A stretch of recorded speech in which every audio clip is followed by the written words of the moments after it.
Hey, what up? It is your girl Melissa Denise. Probably for a solid 3, maybe 4 years, I felt like my hair was not growing and it was just stuck at the same length. I was doing everything I was supposed to do, sticking to my regimen, but the work that I was putting in, I wasn't seeing any results. I thought maybe this is the cap for me. This is as long as my hair is supposed to get. But no, that can't be right. Our hair is always growing, regardless if you see results or not. The average person grows about 6 inches a year, but where are my 6 inches?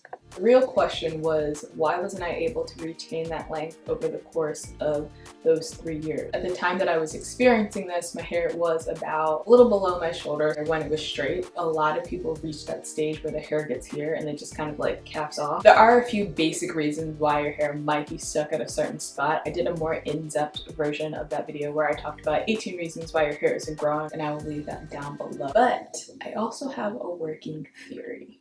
So stay with me. Clearly there are the obvious, like make sure you are reevaluating your hair regimen and you're crossing everything off the list that needs to get done. Maybe you need to swap out some old products and introduce your hair to some new ones. When it comes to protective styling, whether it is a weave, a wig, braids, or just your everyday styles, make sure that they're installed, maintained, and removed properly and with care, because if not, you're going to be more prone to breakage and damage. Overprocessed hair, so chemicals, relaxer, texturized, color can all cause extreme drying and lead to breakage. Don't skip conditioning or deep conditioning. I still struggle with fitting deep conditioning in my weekly routine. Don't be like me. Trim as often as you personally need it. Some people can go 3 months, some people can go a year. I waited a year, I would have no hair on my head. And as long as you stick to your personal routine, then this will ensure that your ends will stay healthy and strong. Diet and vitamin deficiencies. Maybe you're lacking something in your diet that you need to help your hair grow. Maybe you need to supplement that with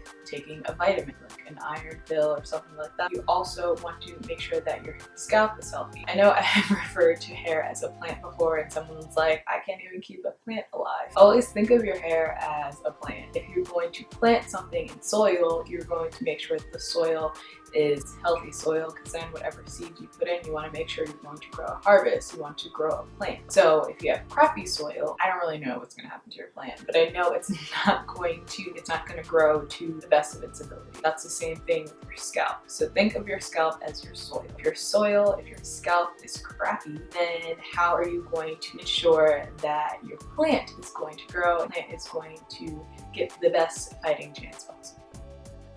Overall, dry hair is never ever going to work in your favor when it comes to growing your hair. And all of those things are important. I think that there's one thing that we're all doing on a daily basis that is legit making our hair suffer. We don't realize that we're even doing it. So when your hair is above your shoulders in length, in a way, it's kind of protected from all of the elements and friction that you have going on around here, whether it's your jacket or your shirt or your scarf. As soon as it hits shoulder length, I feel like it just sets you up to fail. If you have your hair down, there's going to be some type of friction, because the majority of people are riding or driving in a car, or if you're taking public transportation, and if you're at school or at work, you're sitting in an office chair, and your hair length is at the prime location for constant friction. Where that chair, that desk, that car seat is, the friction is putting your hair, especially your ends, at risk of breakage. So the constant rubbing is going to be harsh on your ends. Get dried out. To stipple it, you're going to have to trim them, and then it's going to be more of a challenge to retain those 6 inches throughout the course of the year. If it's the same thing, if your hair is curly and it hits about your shoulders, I don't know, I feel like that kind of legit makes sense, no?